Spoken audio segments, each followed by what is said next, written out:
You think you can run away, my love? Eloise Benjamin tasted copper before she felt the sting. Her lip had split against her teeth when Malik's hand connected with her face for the second time that night. The hardwood floor of her brand-new apartment was cold against her palms as she tried to push herself up, but his boot pressed against her shoulder blade, forcing her back down. Stay down when I'm talking to you. His voice was terrifyingly calm. That's what made it worse. When Malik was calm, the danger doubled. Eloise's vision blurred with tears she refused to let fall. Not anymore. Not for him. She had cried enough for this man, and each tear had only seemed to feed whatever darkness lived inside him. I asked you a question. Malik crouched beside her, his fingers threading through her natural curls before yanking her head back. Did you really think you could hide money from me? Did you think I wouldn't find out about that secret account? Her throat closed. The account. The one she'd spent 12 months carefully building, dollar by dollar, hiding cash tips from her graphic design clients, skipping meals to save 20 here, 30 there. That account was supposed to be her freedom, her escape route. Malik, please. Please. He laughed, releasing her hair only to slap her again. This time she felt her tooth cut into her inner cheek. You steal from me and then you beg? Where was this energy when you were opening accounts behind my back? When you were planning to abandon me? It's my money. The words burst from her before she could stop them. Wrong move. Malik stood, and for a moment, Eloise thought he might kick her. Instead, he walked to her laptop on the kitchen counter. Her laptop that had been password protected. Her laptop that contained every email, every search for domestic violence shelters, every desperate Google query about how to disappear. Your money. Malik turned the screen toward her. She could see the banking website open, her account balance displayed prominently. $3,247. Her entire year of sacrifice. This money that you earned while living under the roof I rented for you, eating my food, wearing the clothes I bought you. I paid rent, she whispered. You paid what I told you to pay. He pulled out his phone, tapped something, and then turned it toward her with a smile that made her stomach turn. Past tense. You paid. Because as of 30 seconds ago, this account is empty. Eloise's heart stopped. What? I've had access to your laptop for 3 weeks, love. You really should have better password security. That sticky note under your keyboard? Amateur move. He pocketed his phone. Every dollar you saved. Mine now. Think of it as a lesson in loyalty. A knock thundered against the door. Heavy. Insistent. Everything okay in there? A male voice. One of her neighbors, probably Mr. Chun from 4B. We heard shouting. Malik's expression shifted instantly. The rage vanished, replaced by a mask of concern so convincing that Eloise felt sick. He walked to the door, opened it a crack, and smiled apologetically. I'm so sorry. We were watching a movie, got too loud. You know how it is. Won't happen again. We heard crashes. She dropped a pot. Trying to cook for me, bless her. Malik's voice was warm, affectionate even. I keep telling her to let me order in, but she insists. Isn't that right, baby? Eloise knew what he wanted. She pushed herself to sit up, wiped the blood from her lip with the back of her hand, and called out, Sorry, Mr. Chun. We'll keep it down. A pause. Then reluctant footsteps retreating down the hallway. Malik closed the door softly and turned to look at her. The mask dropped. The monster returned. But something had shifted in his eyes. Something worse than anger. Finality. He walked to where she sat, crouched down, and took her face in both hands. Gentle. Like a lover. His thumbs wiped away the blood at the corner of her mouth with an intimacy that made her skin crawl. I'll be back, he whispered against her forehead. Even if I have to crawl out of hell itself, I will always find you. Do you understand me? You're mine, Eloise. You will always be mine. Then he stood, adjusted his jacket, and walked out of her apartment as casually as if he'd just stopped by for coffee. Eloise sat frozen on the floor for what felt like hours, but was probably only minutes. Then, with shaking hands, she pulled up her banking app on her phone. $0. 0 cents. A year of her life, reduced to nothing with a few taps on a screen. That's when something inside her broke. Not her spirit. Her fear. If this story is already hitting different, do me a favor and hit that subscribe button right now. Don't forget to like, and share with someone that would share with someone that loves mind-blowing stories. Because what happens next is absolutely insane. Also, comment below if you've ever had to start over from zero. Let's build this community together. Now back to the story. For the next 72 hours, Eloise moved like a ghost. She called in sick to work. She pawned her grandmother's pearl earrings for $800. She emptied the emergency envelope she'd hidden inside a tampon box in her bathroom, the one place Malik had never looked. Another 400. She changed her email, created a new bank account at a different institution using her middle name, bought a prepaid phone with cash, memorized the addresses of 3 women's shelters in different states. But she didn't go to a shelter. Shelters were temporary. Shelters had waiting lists and intake processes and paper trails. So she did something more extreme. She bought a one-way plane ticket to Chicago under a slight variation of her legal name. She packed a single backpack with essentials. She left her apartment keys on the counter. And she disappeared. When the plane lifted off, when she felt the ground fall away beneath her, Eloise finally exhaled for what felt like the first time in 3 years. Chicago was cold. Mid-November cold that cut through her thin jacket and reminded her that she'd left everything behind. She found a cheap hotel for 2 nights, used the time to search for apartments with landlords who accepted immediate move-ins and didn't ask too many questions. She found one in a neighborhood called River North, a luxury high-rise that seemed far above her pay grade until she realized they had a special on studio units. The building was new, still trying to fill occupancy. She paid 3 months up front in cash. The agent's eyebrows rose, but she processed the paperwork without comment. Eloise moved in with her single backpack into an apartment with floor-to-ceiling windows. The space was beautiful, minimalist, cold. Everything was chrome and glass and sharp edges. On the 4th day, struggling to carry boxes of second-hand dishes up from the lobby, Eloise first saw him. He was standing in the hallway when the elevator doors opened. Tall, 6'2", with black hair styled back from his face and features that were distinctly mixed. High cheekbones that suggested Korean heritage, but a Roman nose and olive complexion that spoke of something Mediterranean.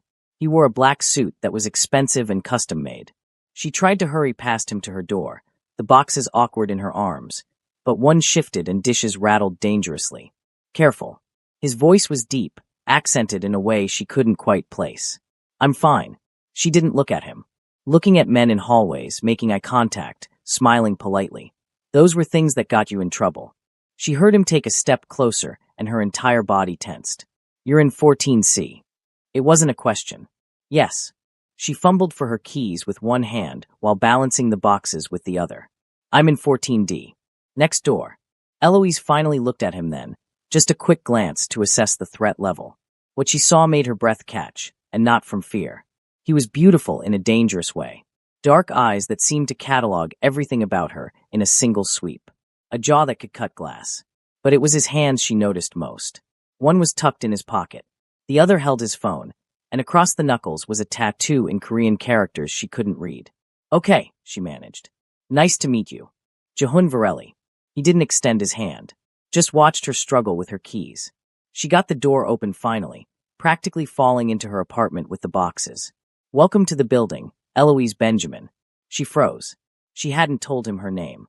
When she turned around, he was already walking away, his door clicking shut behind him with a finality that should have been reassuring, but instead felt ominous. That night, Eloise barely slept. Every sound in the hallway made her jump. Every distant siren made her imagine Malik somehow finding her. What she didn't know was that Jehun Vareli was sitting in his own apartment, staring at his security monitors with an intensity that would have terrified her. His building, his property, his surveillance system that he'd had installed in every hallway, every elevator, every entrance. And on his screen, rewinding and playing on loop, footage of Eloise from that first day. The way she'd flinched when he'd spoken. The bruise on her collarbone just visible above her shirt collar. The way she'd scanned the hallway exits before stepping off the elevator. The way her hands had trembled when she'd tried to unlock her door. Jehun knew fear when he saw it. He'd spent 32 years becoming intimately familiar with every shade of it. He picked up his phone, dialed a number he'd called 1,000 times. Miho. Boss. His second-in-command's voice was alert despite the late hour. The woman in 14C. Eloise Benjamin. I need everything. Where she came from, why she's here, who she's running from. A pause. You think she's in trouble? Jehun watched the footage again. The flinch. The tremor. The practiced way she'd made herself small and unnoticeable. I know she is. He ended the call. The truth was uglier, more personal.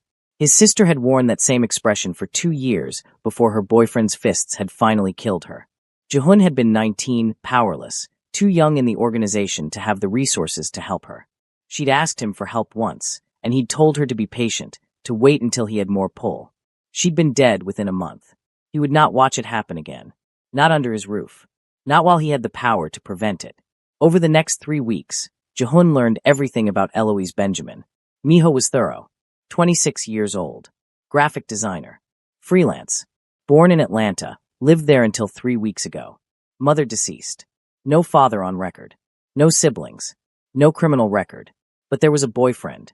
Malik Cross. 31. 2 assault charges, both pleaded down.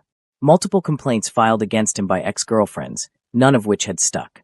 He worked in financial services, which explained how he'd accessed Eloise's accounts. And he'd reported her missing 2 weeks ago.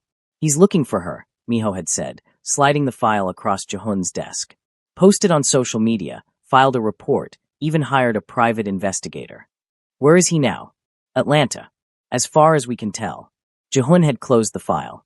She lives under my protection. That makes her my concern. Eloise, for her part, tried to build a life in Chicago. She took on freelance clients remotely. She never gave her physical address, using a P.O. box for anything that required mailing. She didn't make friends. She existed in a careful bubble of isolation that felt safer than any alternative. But she couldn't avoid her neighbor. Jehun was always there. In the hallway when she left for groceries. In the elevator when she came back from her morning walks. He held elevator doors. He carried her groceries once when she'd overestimated her ability to haul 3 bags up 14 floors. His presence had been steady calm. Safe, in a way that should have scared her, but instead felt like the first deep breath she'd taken in years. It was the nightmares that broke the silence between them. Eloise woke screaming at 2 in the morning, convinced Malik was in her apartment, that he'd found her, that his hands were around her throat. She scrambled out of bed, hit the light switch, and stood gasping in the middle of her empty studio. Just a dream. Just another nightmare. She was still shaking when someone knocked on her door. Eloise. Jehun's voice, muffled through the door. Are you hurt? She almost didn't answer. But something in his tone, the genuine concern, made her walk to the door and peer through the peephole. He stood in the hallway wearing black pajama pants and nothing else. I'm fine, she called through the door. Sorry if I woke you. Open the door. I said I'm fine. I heard you scream. Open the door, or I'm calling building security. She cracked the door open, keeping the chain lock engaged. See? Fine. Just a nightmare. Sorry again. His dark eyes scanned what he could see of her face, then dropped to where her hand gripped the door edge. She was still trembling. You get nightmares often? That's none of your business. You live next door. If you're screaming regularly, it becomes my business. Something shifted in his expression. Not offense. Something that looked almost like understanding. I have nightmares too, he said quietly. Thursdays are usually bad for me. If you hear me, don't worry about it. The specificity of that statement, the unexpected vulnerability, made her ease the door open slightly wider. What happens on Thursdays? That's none of your business, he echoed her words back with the faintest hint of a smile. And despite everything, despite the fear and the exhaustion and the bone-deep weariness she carried, Eloise almost smiled back. Fair enough. Do you feel safe here? He asked abruptly. The question startled her. In the building? In your apartment? In Chicago? In your life? She didn't know how to answer that. The honest answer was no, she hadn't felt safe in 3 years, not really. I'm working on it, she said finally. He nodded slowly, like she'd confirmed something he'd suspected. You are safe on this floor. I don't know what you're running from, and you don't have to tell me. But while you're here, nothing touches you. Understand? Before she could respond, he turned and walked back to his apartment. The next morning, Eloise found a delivery outside her door. A bag from a local restaurant containing soup, bread, and a note in sharp, precise handwriting. For rough mornings. 14D.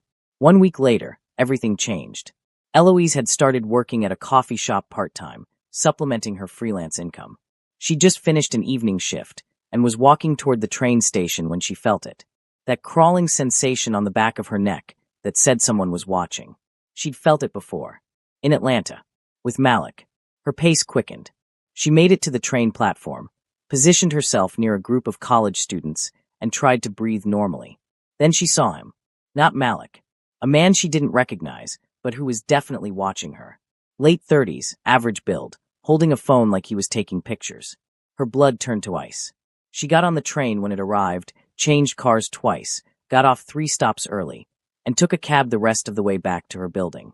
The cab dropped her at the front entrance, and she practically ran to the elevator, her hands shaking so badly she could barely press the button for the 14th floor. The doors were closing when a hand stopped them. Jehun stepped in, took one look at her face, and his entire demeanor changed. The calm, distant neighbor vanished, replaced by something cold and lethal. What happened? Nothing. I'm fine. You're shaking. You're pale. Your pupils are dilated. Try again. The elevator reached their floor, and Eloise stumbled out, just wanting to get inside her apartment. Jehun followed. Eloise. I said I'm fine. You're terrified. Either tell me why, or I'm going to assume there's a threat in this building that I need to eliminate. The casual way he said eliminate should have scared her. Instead, it made her stop. She turned to look at him. Really look at him. The expensive clothes. The way he moved like someone who was used to people getting out of his way. What do you do? She asked. For work. Import and export, he said without hesitation. Logistics. Why? That's not the whole truth, is it? A long pause. Then, no. Are you dangerous? Yes. The simple honesty of it was somehow more reassuring than any denial would have been. There was a man, she heard herself say.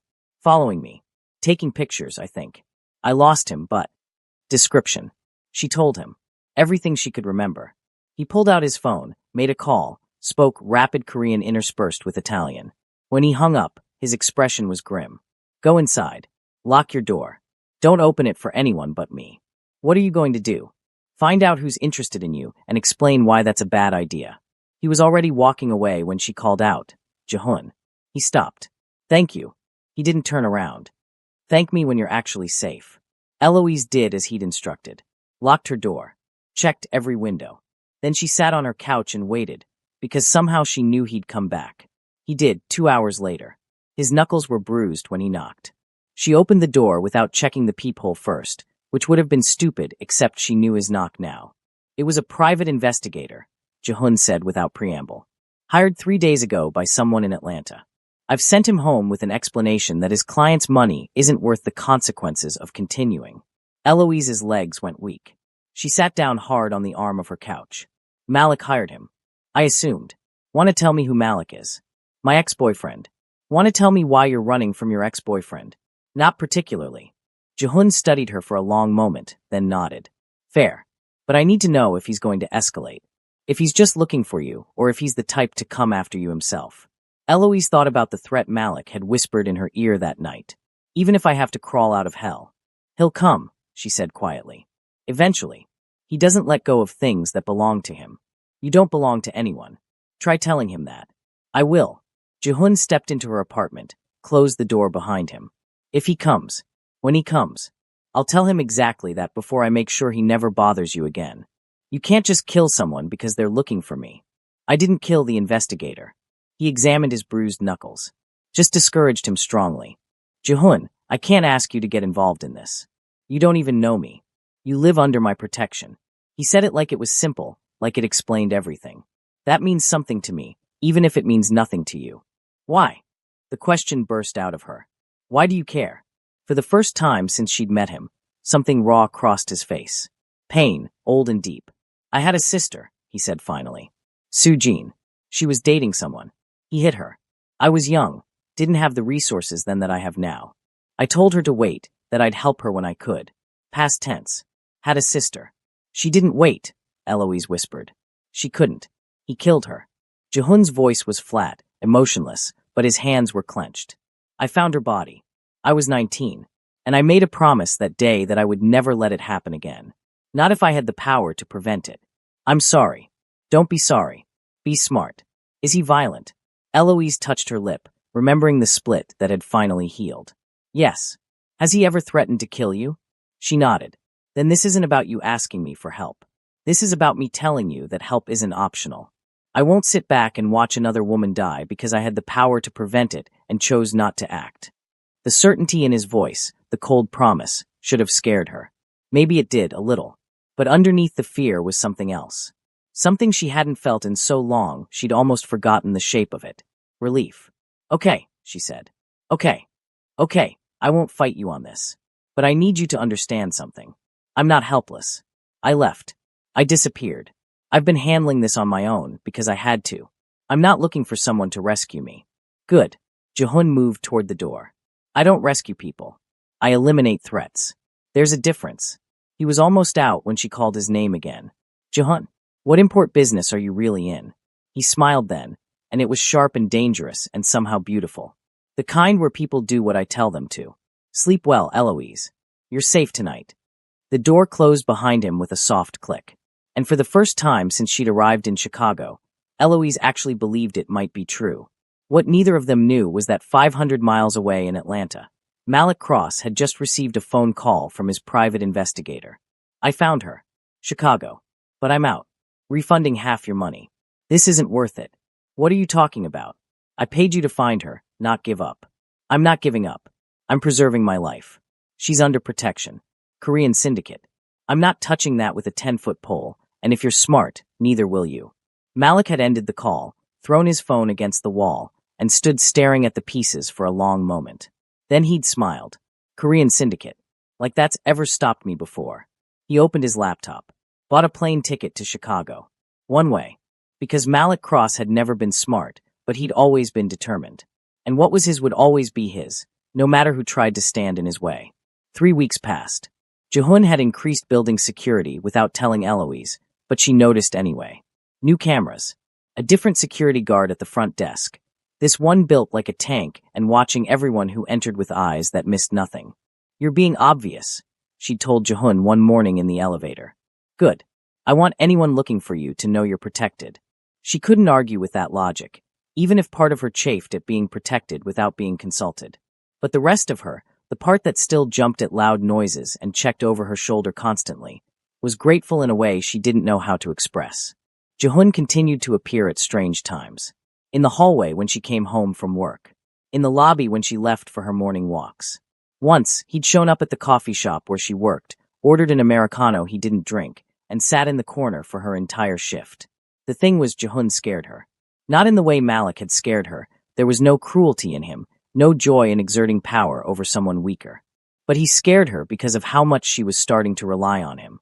How safe she felt when he was near. It was the last week of November when her phone rang late one night. Unknown number. She almost didn't answer, but something made her pick up. Hello. Breathing on the other end. Then, hi baby. Miss me. Every muscle in her body locked. She knew that voice. Malik. You sound surprised. Did you really think I wouldn't find you? Did you really think some hired muscle would scare me off? He laughed. I'm in Chicago, Eloise. I've been here for 2 days. Watching you. Watching your new life. Watching your new boyfriend. He's not my boyfriend. Then what is he? Your bodyguard. His voice turned vicious. Do you fuck him? Is that how you pay for his protection? Eloise's hand tightened on the phone. Stay away from me. Or what? You'll call your Korean gangster? Go ahead. I want to meet him. I want to look him in the eye when I take back what's mine. I'm not yours. I was never yours. You're sick, Malik, and I'm done being your victim. You'll never be done. His voice dropped to that terrifyingly calm register. You belong to me. And I'm going to remind you of that very soon. Sleep well, baby. I'll see you tomorrow. The line went dead. Eloise sat frozen, the phone slipping from her hand onto the couch. Her whole body was shaking. He was here. In Chicago. He'd found her. Even as she thought it, she was picking up her phone and scrolling to Jehun's number. He answered on the first ring. What's wrong? Not a question. A statement. He called me. Her voice shook. Malik. He's here. In Chicago. He's been watching me. I'm coming over. You don't have to. I'm already in the hallway. She heard a knock on her door, even as he said it. When she opened it, he was standing there in sweatpants and a t-shirt, his phone still pressed to his ear. He ended the call, stepped inside, and closed the door behind him. Tell me everything, he said. She did. Every word, every threat. By the time she finished, Jehun's jaw was clenched so tight she could see the muscle jumping. He's going to come here, Jehun said. To this building. Probably tomorrow. I know. Good. He pulled out his phone, sent a rapid series of texts. I'll have my men patrol the building. Extra security on this floor. If he shows up, what will you do to him? Jehun looked at her. What do you want me to do to him? I don't know. She wrapped her arms around herself. I want him gone. I want to feel safe. I want to stop being scared every second of every day. Then that's what you'll have. He stayed that night. Not in her bed, he slept on her couch. When she woke at 4 in the morning from another nightmare, he was there instantly, alert and ready. Just a dream, she said. You want to talk about it? Not particularly. Okay. But he didn't go back to sleep. He stayed sitting up, watching the door like he expected it to burst open at any moment. Jihun, how far are you willing to go for me? As far as it takes. Why? Because I couldn't save my sister. But I can save you. He turned to look at her in the darkness. And because somewhere along the way, you stopped being just a responsibility and became something more. She didn't sleep again that night. Neither did he. And when morning came, gray and cold through her windows, they were both ready. Malik arrived at 3 in the afternoon. Jihun had stationed himself in his apartment with a view of the building's front entrance on his security monitors. He saw when Malik walked through the doors, saw the way he moved with entitled confidence, saw the fake smile he gave the security guard when asked for ID. I'm here to see Eloise Benjamin, 14C. I'm her boyfriend. The guard, one of Jihun's men, didn't blink. She's not expecting you. It's a surprise. Come on, man. I flew all the way from Atlanta. I'll need to call up and confirm. She's at work. Look, I just want to wait by her door. The guard's hand moved to his radio. Sir, I'm going to need you to wait in the lobby. Malik's expression shifted. The charm dropped away, replaced by irritation. Are you serious right now? I'm her boyfriend. Not without her permission, you don't. Malik sat down in one of the lobby chairs, crossed his legs, and stared at the guard with a smile that was all threat. Jihun made a call. Miho, he's here. Lobby. Have the team ready, but don't engage yet. 20 minutes later, Eloise's shift ended. Jihun saw her approach the building from the street camera. She was bundled in the winter coat he'd bought her last week. She had no idea what was waiting for her inside. Jihun grabbed his jacket and was out his door. He took the stairs and reached the lobby just as Eloise walked through the front doors. Her eyes found his first. Confusion crossed her face, then concern when she saw his expression. Then she saw Malik. Everything about her changed. Her body went rigid. Her face paled. Her hand clutched the strap of her bag, so tightly her knuckles went white. Eloise. Malik stood, arms spread wide. There you are. I've been waiting for you. She didn't speak. Couldn't, from the look of it. Jihun moved to stand between them, not touching Eloise, but close enough that his presence was unmistakable. You need to leave, Jihun said. His voice was calm, controlled. Deadly. Malik's eyes flicked to him, then back to Eloise. And you are. The person telling you to leave. I'm here to see my girlfriend. She's not your girlfriend. Why don't we let her answer that? Malik tried to step around Jihun, but Jihun moved with him, maintaining the barrier. Eloise, baby, tell this guy to back off. I have nothing to say to you. Eloise's voice was barely above a whisper, but it was steady. Leave, Malik. After I came all this way? You owe me an explanation at least. I don't owe you anything. 3 years. 3 years I took care of you. And this is how you repay me. Last chance to walk out on your own, Jihun said. Or what? You'll make me? Malik laughed. I'm not scared of you. That's my girlfriend, and I'm not leaving without her. She's not your anything. And you're leaving now. Jihun nodded to the security guard, who stepped forward. Another guard appeared from the side hallway. Both were substantial men who looked like they knew exactly what to do with someone who didn't want to leave. Malik's eyes narrowed. He looked at Eloise one more time. This isn't over. You know that, right? You can hide behind all the muscle you want, but eventually you'll be alone. And when you are, I'll be there. If you contact her again, Jihun said, if you come within 100 feet of this building, if you so much as think about her too hard, I will make you disappear. Do you understand me? Is that a threat? It's a promise. For the first time, something like fear flickered in Malik's eyes. He looked at the guards flanking him, then back at Jihun, and seemed to calculate his odds. He chose wisely. This isn't worth it, he muttered. You're not worth it, Eloise. Good luck with your new life. The guards escorted him to the door. Jihun watched on the monitors as they followed him for 2 blocks.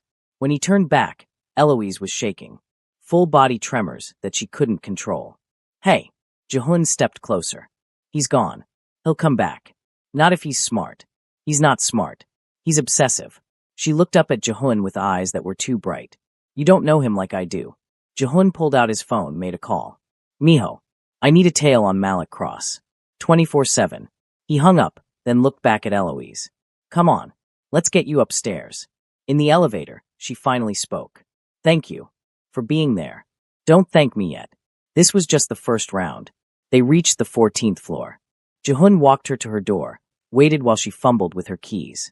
Will you stay? Just for a little while. I don't want to be alone right now. I'll stay as long as you need. Inside her apartment, Eloise collapsed onto the couch. The adrenaline was wearing off, leaving her exhausted and shaky. Jihun sat beside her. I thought I'd be braver, she said quietly, when I saw him again. But I just froze. Fear doesn't make you weak, Eloise. It makes you human. I hate that he can still do this to me. You're not where you were, though. You didn't go with him. You didn't apologize. You told him to leave. That's not weakness. She leaned back against the couch, closed her eyes. What happens now? Now we wait and see if he's smart enough to stay gone. And if he's not, then we take more permanent measures. The calm way he said it should have bothered her. Instead, it was oddly comforting. Jihun, that thing you said before, about me becoming something more than a responsibility. What did you mean? He was quiet for so long she thought he wouldn't answer. Then, I don't let people in. It's safer that way. But you got under my skin somehow. I don't know when it happened. But somewhere along the way, protecting you stopped being about my sister and started being about you. What are you saying? I'm saying that if Malik comes back, I won't just eliminate the threat. I'll destroy him. Because the thought of him touching you, hurting you, his hands clenched. It makes me want to do things that would horrify you. I'm not that easy to horrify. You should be. You should be scared of me. I am scared of you, she admitted. Just not in the way you think. I'm scared of how much I trust you. How safe I feel with you. That's terrifying. Last time I needed someone, I ended up trapped for 3 years. I'm not him. I know, but that doesn't make it less scary. Jihun reached out slowly, giving her time to pull away. When she didn't, he took her hand. I won't trap you, he said. I won't control you. If you want me gone, I'm gone. The only thing I won't do is let someone hurt you. That's non-negotiable. What if that someone is you? Then you tell me, and I fix it. She wanted to believe him. I need time to figure out what this is. Take all the time you need, even if that means keeping some distance. His hand tightened on hers for just a moment before releasing. Even then. But I'm not going anywhere, Eloise. Whether you want me close or need me far, I'm here. After he left, Eloise sat in the growing darkness and tried to sort through the tangled mess of her emotions. Fear, relief, gratitude, something that felt dangerously like affection. She was still thinking about it when her phone buzzed with a text from an unknown number. Enjoy your protector while you can. Everyone has weaknesses. I'll find his. Her blood ran cold. She forwarded the message to Jihun immediately. His response came seconds later. Stay inside. I'm handling this. 3 hours later, Miho reported that Malik had checked out of his hotel. His rental car was found abandoned at the airport. Security footage showed him purchasing a ticket back to Atlanta. But Jihun didn't relax. Men like Malik didn't give up that easily. Over the next few days, Jihun made plans. He had people in Atlanta. Good people who knew how to dig up information. Within 48 hours, he knew everything. Malik's employer. His apartment. His financial situation. His mother in a nursing home whose care he was barely affording. His debts. His secrets. Everyone had weaknesses. On December 15th, Malik received a package at his Atlanta apartment. Inside was a folder containing assault reports, financial records showing embezzlement, photos with other women, and medical records from his mother's care facility. And a note in sharp handwriting. You have 48 hours to decide. Option 1. You disappear from Eloise's life completely. No contact. No attempts to find her. If you choose this, the contents of this folder remain private. Your mother continues to receive care. Option 2. You continue your current path. Every document in this folder will be delivered to authorities. Your mother will be moved to state care. Your employer will prosecute. Option 3. You escalate. You threaten anyone I care about again.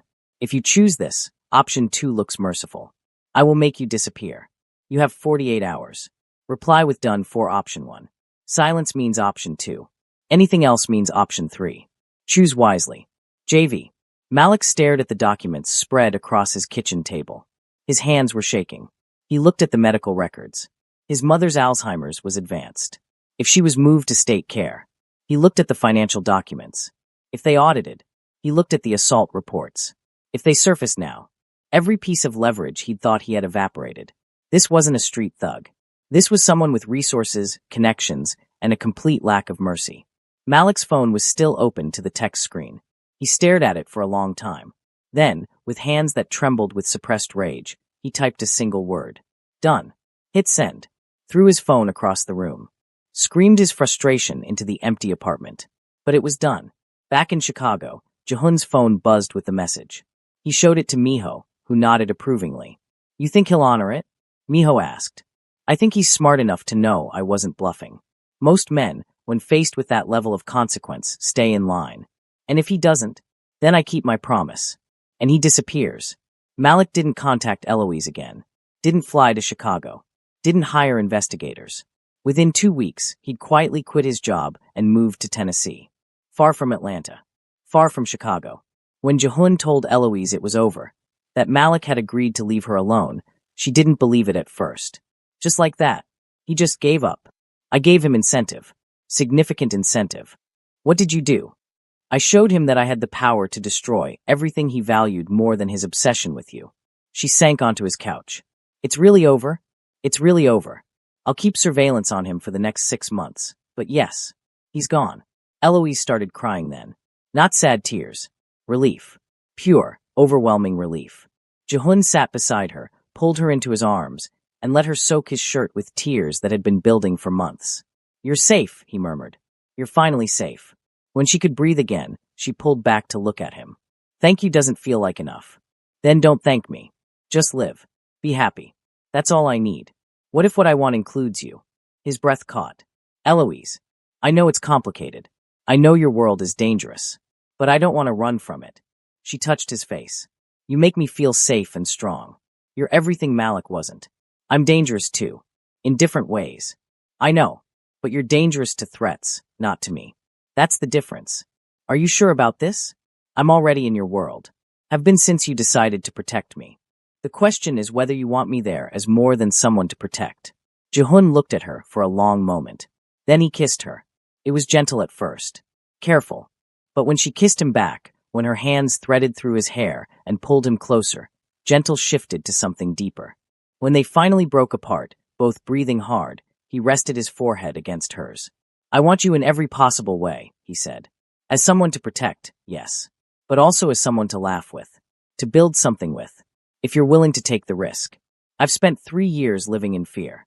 I'm done being afraid of things that might go wrong. I want to take the risk of things that might go right. Then stay. Be mine. Not as property, but as a partner. Someone I stand beside.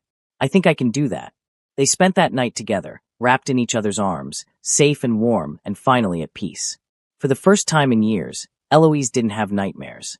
And for the first time since his sister died, Jehun slept through the night without ghosts haunting him. 3 months later, Eloise had settled into a life she'd never imagined possible. She was still doing freelance design, but now she worked from Jehun's apartment more often than her own. Her clothes in his closet, her coffee mug in his kitchen. He'd given her a key without being asked. Cleared space in his life without being prompted. And she'd filled that space in ways that surprised both of them. She challenged him. Called him out when he was being too controlling. Pushed him to smile more, to remember there was more to life than work. He taught her things too. Self-defense. How to read people. How to trust her instincts. But mostly, they just learned each other. They fought sometimes. Usually about his tendency to solve her problems before she'd asked, or her tendency to downplay when she was struggling. But they always worked it out. It was Valentine's Day when everything shifted. Jehun took her to a private shooting range. Inside, he set up a target. But instead of the standard bullseye, he'd had something custom made. It was a photo of a faceless figure with words written across it. Fear. Doubt. Past. This is everything you've overcome, he told her. I want you to say goodbye to it. She loaded the gun with hands that no longer shook. Her stance was perfect now. And she fired. Again and again, until the target was shredded. When she was done, Jehun came up behind her, wrapped his arms around her waist. How do you feel? Free, she said, and meant it. That night, over dinner at an expensive restaurant, he gave her something. A small box. Inside was a key. To what? She asked. The penthouse. 28th floor. It's yours. If you want it. Jehun, I can't afford. It's a gift. You can live there independently, or you can live there with me. Officially. Actually together. Building something real. You want me to move in with you? I want more than that, but I'm trying not to terrify you. He reached across the table to take her hands. I want forever. I want to wake up next to you for the rest of my life. I want to marry you, Eloise. Eventually. When you're ready. He squeezed her hands. But I know that's a lot. So for now, I'm asking if you'll take the key. Let me show you every day that love doesn't have to hurt. Eloise felt tears spilling down her cheeks. Happy ones. You practiced that speech. For 3 days. She laughed through her tears. It was perfect. Is that a yes? That's a ask me again in 6 months. His face fell slightly, but he nodded. I can wait. No, you don't understand. She stood up, walked around the table to sit in his lap. Ask me again in 6 months, because I want to be completely sure. Not because I don't want forever with you, but because I want to give you the answer you deserve from a place of absolute certainty. And the penthouse? I'll take the key. I'll move in. With you. He kissed her then, deep and full of promise. When they broke apart, he whispered, I love you, Eloise Benjamin. I love you too, despite your tendency toward dramatic gestures. They're not dramatic. They're very specific. My mistake. They laughed, and it felt like the easiest thing in the world. Later that night, in the penthouse that would become their home, Eloise stood at the windows looking out at Chicago spread beneath her. Jehun came up behind her, wrapped his arms around her waist. What are you thinking? He asked. That a year ago I was running for my life. I had nothing. I thought I'd never feel safe again. And now I'm standing in a penthouse with a man who would burn the world down to keep me safe, and I finally understand what it means to be free. She turned in his arms. Thank you for that. For seeing me when I felt invisible. For protecting me when I couldn't protect myself. You saved yourself, Eloise. I just made sure no one got in your way. We saved each other then. Deal. They stood there in the darkness, two people who'd found each other in the most unlikely circumstances and built something real from the wreckage of their pasts. Outside, Chicago continued its endless rhythm. But inside the penthouse on the 28th floor, Eloise Benjamin finally stopped running. She was home. Okay, let's talk about this journey. From running for her life to finding love with literal Mafia royalty. Drop a comment if you think they'll actually make it long-term, or if his world will eventually tear them apart. And please hit that subscribe button and share with someone that would share with someone that loves mind-blowing stories. Like this video if you stayed until the end, and let me know, Team Jehun, or were you rooting for something else? See you in the next story. Thanks for watching.